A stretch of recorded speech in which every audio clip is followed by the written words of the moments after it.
Baik teman-teman, Bismillahirrahmanirrahim. Assalamualaikum warahmatullahi wabarakatuh. Terima kasih teman-teman karena besok saya ada acara sehingga terpaksa ini untuk perkuliahan Pancasila yang ke-10 ini kita akan melakukannya secara daring, yaitu dengan video pembelajaran di YouTube ya, nanti bisa disaksikan di Elma. Baik teman-teman, pendidikan Pancasila yang ke-10 ini kita akan berbicara tentang Pancasila sebagai paradigma reformasi. Seperti yang kita ketahui teman-teman, bahwa era sejak kejatuhan Presiden Soeharto sampai sekarang ini adalah disebut era reformasi. Reformasi ini berarti bahwa kita harus menata kembali sistem yang telah dianggap salah pada pemerintahan-pemerintahan sebelumnya, baik itu pemerintah Orde Lama maupun pemerintah Orde Baru, untuk dikembalikan kepada rel yang semestinya atau kepada tata kelola yang semestinya sesuai sistem nilai yang telah kita yakini dari ideologi yang telah kita yakini, yaitu Pancasila tentu saja ya.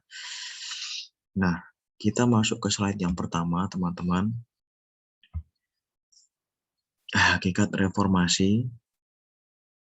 Sebelum saya mulai ke slide yang pertama ini, saya harapkan teman-teman nanti sudah mendengar materinya di Elma ya, nanti juga sebagai catatan teman-teman nanti apabila perkuliahan ini tidak hanya melihat video YouTube tapi teman-teman punya materinya. Silahkan akses Elma untuk materinya di-download dan nanti bisa mengikuti di video pembelajaran di YouTube ya. Nanti kemudian untuk presensi silahkan teman-teman nanti tuliskan sebagaimana biasa ya di kolom komentar di YouTube. Baik teman-teman, kita lanjutkan hakikat reformasi. Hakikat reformasi ini adalah mengembalikan, yang pertama adalah mengembalikan tatanan kenegaraan ke arah tatanan nilai yang telah diselewengkan baik oleh Orde Baru maupun Orde Lama. Jadi reform itu artinya menata kembali. Kenapa kita tidak memakai kata-kata revolusi gitu ya? Karena revolusi itu kan perubahan secara ekstrim, perubahan secara cepat, secara ekstrim. Ya, Bung Karno itu mencanangkan revolusi, tetapi revolusinya Bung Karno itu ya juga bukan tidak cepat begitu, tetapi kenyataannya revolusinya Soekarno itu sampai sekarang juga belum bisa dikatakan selesai. Maka banyak istilah revolusi belum selesai. Itu maksudnya memang revolusi itu seharusnya memang suatu tatanan yang cepat, perubahannya cepat begitu. Karena lawannya revolusi itu kan evolusi ya.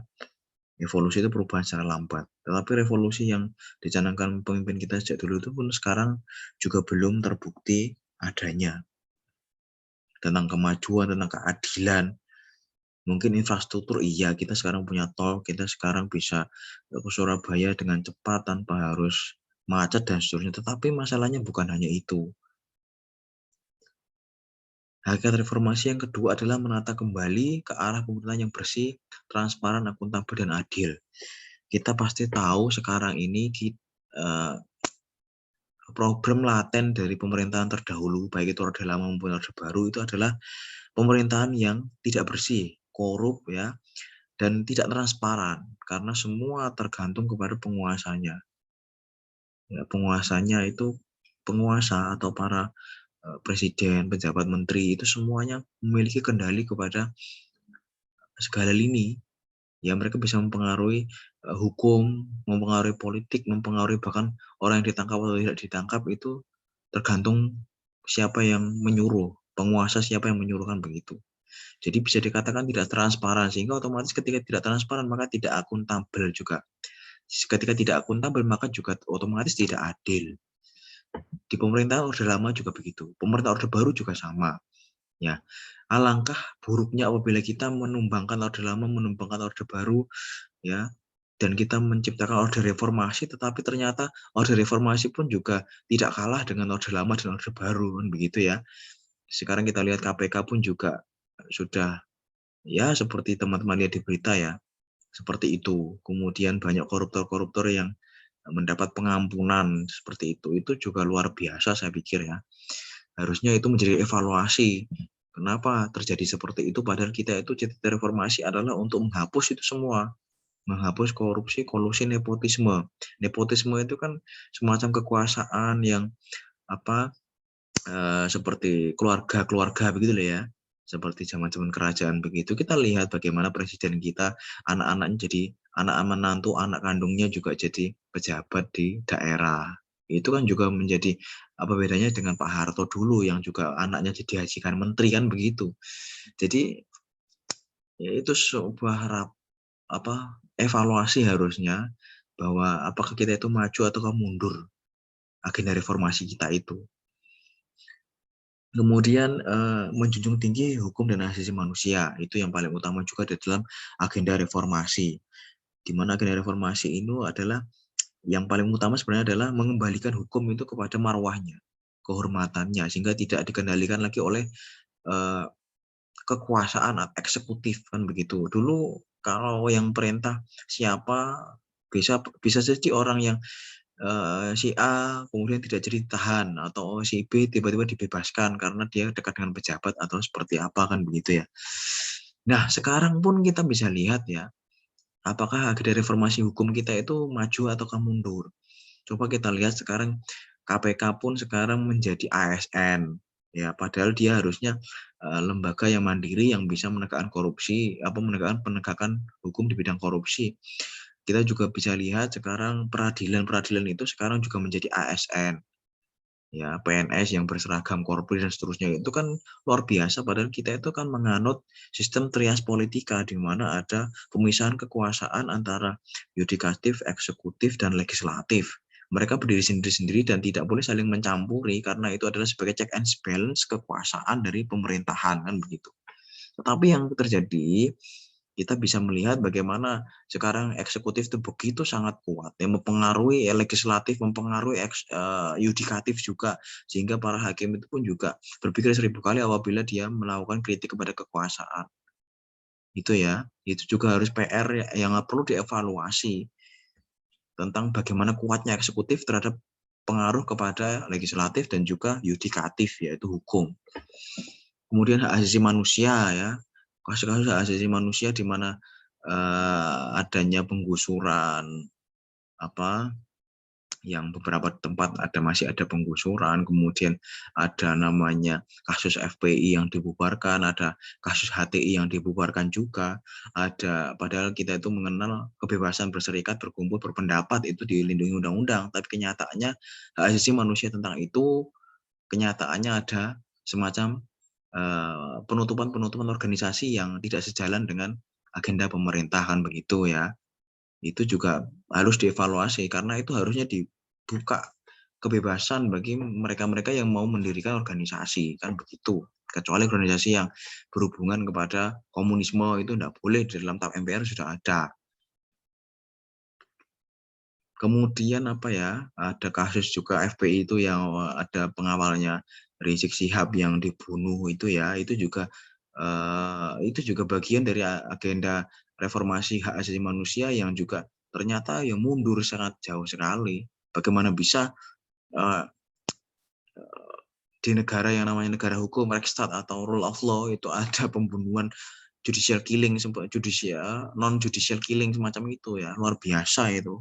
Itu juga harus evaluasi mendalam, tetapi kenyataannya kan juga kita sudah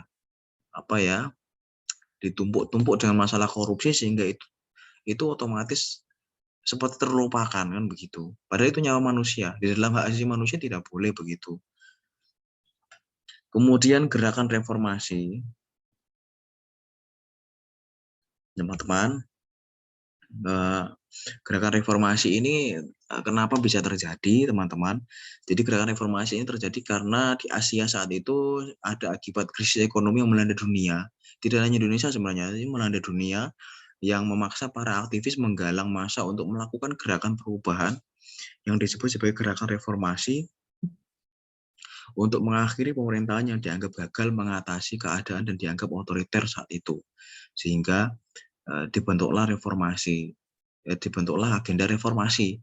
Mereka turun ke jalan bersama mahasiswa didukung oleh beberapa kekuatan uh, apa ya, kekuatan partai-partai politik yang saat itu juga berseberangan dengan pemerintah, sehingga mempercepat kejatuhan order baru kan begitu. Jadi saat itu pun dianggap otoriter dan gagal mengatasi keadaan. Otoritarian, gagal mengatasi keadaan. Kita juga ingat Orde Lama, Presiden Soekarno juga mengalami hal yang serupa. Presiden Soekarno juga ditumbangkan oleh gerakan mahasiswa yang menginginkan bergantinya pemerintahan. Walaupun bedanya antara Soekarno dan Soeharto, kalau Soekarno tidak mundur secara sukarela, Soekarno harus dipaksa mundur oleh Soeharto, Soeharto dipaksa mundur oleh mahasiswa, tetapi dia mau mundur secara sukarela melalui pidatonya 21 Mei 1998 ya, dengan harapan bahwa agar tercipta reformasi yang lebih baik, pemerintahan lebih baik setelah dirinya. Tapi kenyataannya juga kita bisa lihat sekarang ini ya, apakah lebih baik ataukah lebih buruk, teman-teman yang bisa menilai sebagai seorang mahasiswa, seorang penggerak perubahan kan begitu. Karena mahasiswa itu kan engineering of change. Dia adalah mesin perubahan, termasuk dia agent of change sebagai agen-agen perubahan. Kemudian mundurnya Presiden Soeharto pada 21 Mei 1998 ya, dianggap sebagai tonggak sejarah dimulainya era reformasi setelah Presiden Soeharto dengan legowo mengundurkan diri untuk menghindarkan diri pertumpahan yang lebih besar. Nah, ini salah satu dari keistimewaan pemimpin kita. Soekarno juga tidak memerintahkan untuk misalnya dulu untuk memerangi Soeharto, walaupun dia tahu Soeharto lah yang kemudian memaksa dia untuk mundur. Tetapi dia tidak kemudian menyuruh tentara-tentara yang masih loyal kepada dirinya untuk memihak dirinya, tidak. Karena Soekarno juga tidak menginginkan perang saudara gitu loh ya. Soeharto pun juga demikian. Soeharto pun juga menginginkan dia mundur baik-baik, kemudian pemerintahan berganti kan begitu. Tidak seperti pemimpin di dunia Arab, di dunia Timur Tengah itu teman-teman bisa lihat ya bagaimana Presiden Bashar al-Assad itu digempur sedemikian rupa oleh ISIS, tidak mau mundur juga. Di demo diapain sampai gerakan pemberontakan pun dia tidak mau mundur. Juga Presiden Mesir ya, diktator Mesir Presiden Mesir sekarang ini ya, itu kan juga diktator militer yang luar biasa. Jadi dituntut mundur seperti apapun dia juga tidak mau mundur, bahkan menembaki para demonstran dengan peluru tajam sampai banyak yang mati, ratusan, itu pun dia tidak mau mundur. Soeharto itu hanya menghilangkan beberapa orang saja sudah dianggap sudah gagal betul sama masyarakatnya, padahal Soeharto itu juga banyak berjasa. Soekarno pun juga banyak berjasa. Jadi mereka adalah teladan para pemimpin yang sebenarnya masih mengharapkan rakyatnya itu agar lebih baik.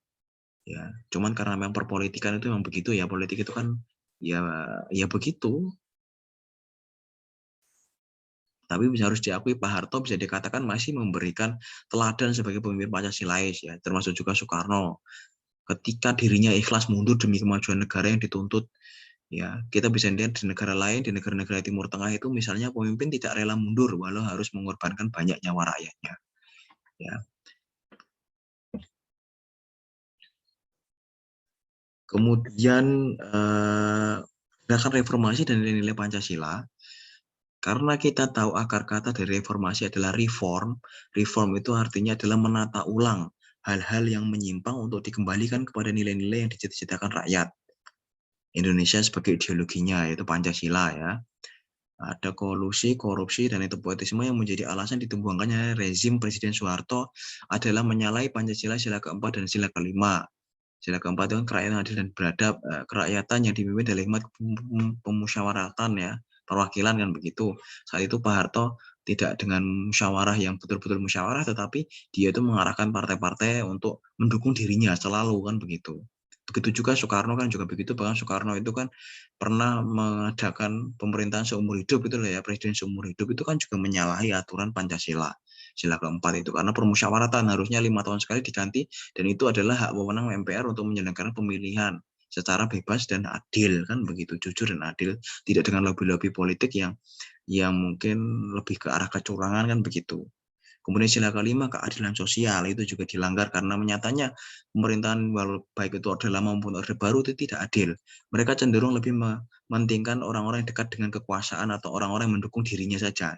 Sementara musuh-musuhnya atau orang dianggap musuh pemerintah itu diberangus sedemikian rupa, padahal seharusnya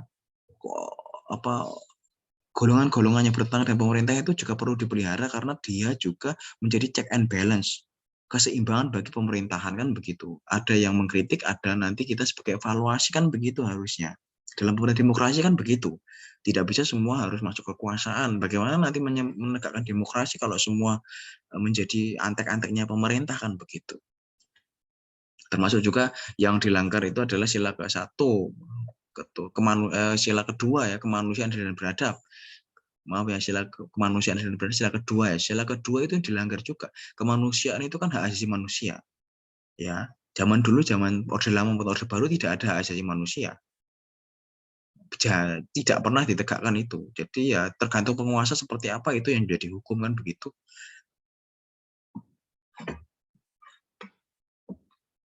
Bahkan Soekarno sendiri ya, waktu diwawancarai oleh siapa itu wartawan Amerika yang cewek itu ya, itu kan dia mengatakan bahwa apakah Presiden Soekarno akan memberikan kebebasan pers, kan begitu.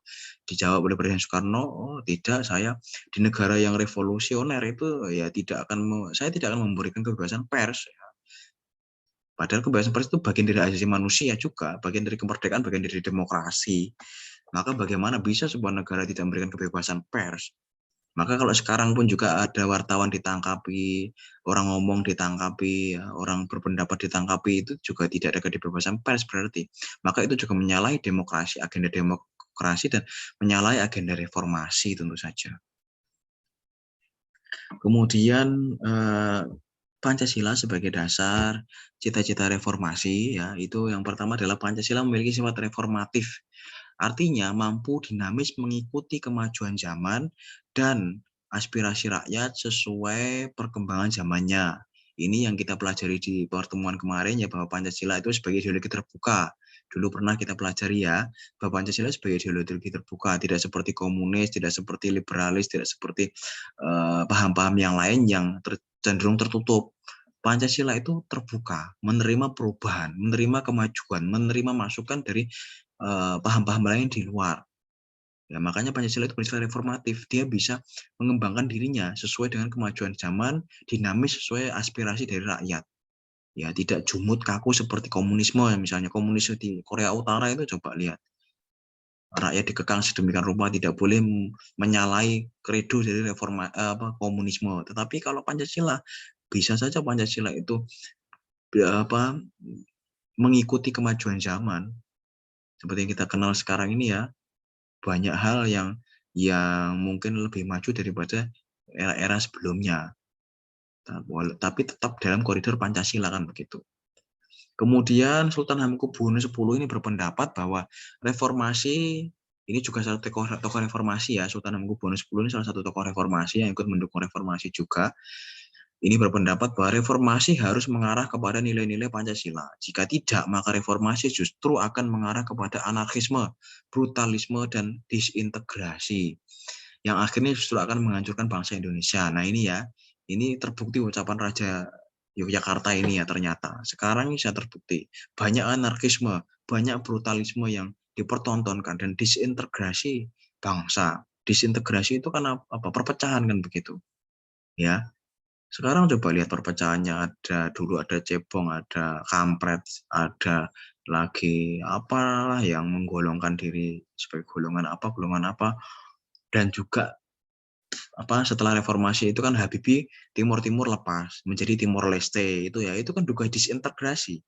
Harus dikatakan bahwa Habibie juga gagal karena Habibie itu dia teknokrat tapi menjadi birokrat, itu iya suatu hal yang sebenarnya kurang pas, sehingga Timor Leste itu menjadi negara sendiri, padahal itu Timur itu negara yang diperjuangkan dengan darah para tentara kita yang berjuang sampai cacat ada yang mati banyak ya, untuk merebut Timor Leste itu menjadi Timur dulu, karena ada upaya dari Amerika Serikat yang menginginkan Timur itu menjadi bagian Indonesia, kan begitu ya, direstui oleh Amerika kita saat itu.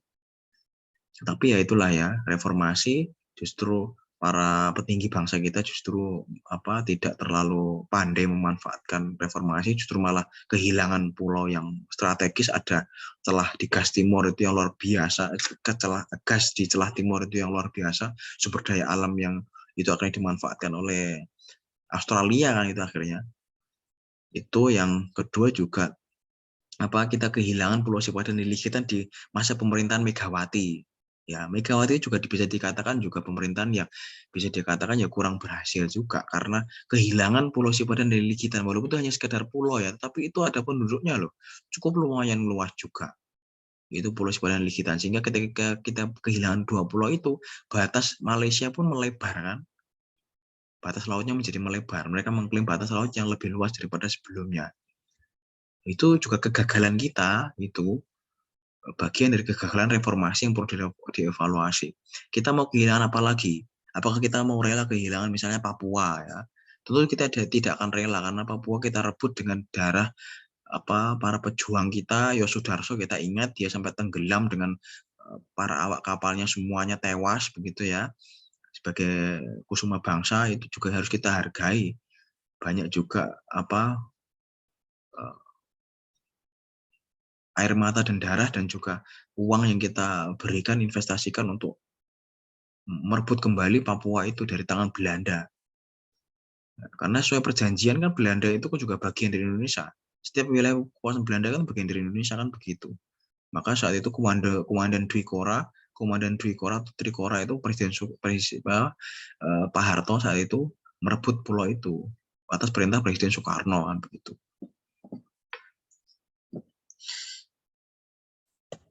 Terus kemudian Pancasila sebagai paradigma reformasi hukum, teman-teman. Kerusakan parah dari pemerintahan otoriter itu sebagaimana pemerintahan yang terdahulu adalah rusaknya hukum dan sistem hukum karena hukum saat itu dimanfaatkan sesuka hati penguasa. Maka dengan paradigma Pancasila hukum diarahkan kembali kepada kemanusiaan atau HAM, kerakyatan dan keadilan sesuai amanat sila kedua ya, ini mohon maaf ini keliru ya, sila kedua ini harusnya. Sila kedua ya, dan sila keempat serta kelima Pancasila. Harus dikembalikan ke situ. Kalau kita masih melanggar HAM, kita masih juga tidak melakukan permusyawaratan perwakilan dengan baik, kita juga tidak menegakkan keadilan dengan betul, maka otomatis kita sebenarnya telah melanggar agenda reformasi. Kita sebenarnya telah sama dengan pemerintah yang kita tumbangkan. Kita mencatat Soeharto sebagai KKN, tapi kita sendiri sebenarnya juga membiarkan KKN itu terjadi. Maka kita juga sama buruknya dengan apa yang telah kita ucapkan dulu. Itu ya. Itu harus menjadi evaluasi kita. Maka kita harus berani mengutarakan pendapat agar sebagai check and balance bagi negara ini agar lebih maju ke depannya. Demikian mungkin teman-teman dapat saya sampaikan tentang pendidikan Pancasila pada malam hari kali ini. Nanti bisa disaksikan besok ya. Besok pagi mungkin sesuai jadwal di kampus. Ya, sampai jumpa kembali pada pertemuan selanjutnya yaitu Pancasila sebagai sistem sumber nilai perubahan hukum.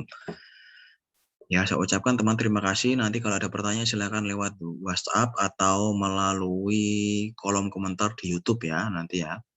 Apabila ingin bertanya, untuk presensi silakan ketik hadir spasi nama lengkap ya. Seperti biasa ya. Terima kasih teman-teman, semoga tetap sehat, tetap semangat, dan teman-teman nanti bisa lulus dengan predikat yang baik dan syukur-syukur bisa mendapatkan posisi yang baik dalam pemerintahan maupun di dalam sistem masyarakat dan nanti dapat berguna bagi negara, bangsa, dan agama. Saya akhiri ya, terima kasih. Assalamualaikum warahmatullahi wabarakatuh. Selamat malam.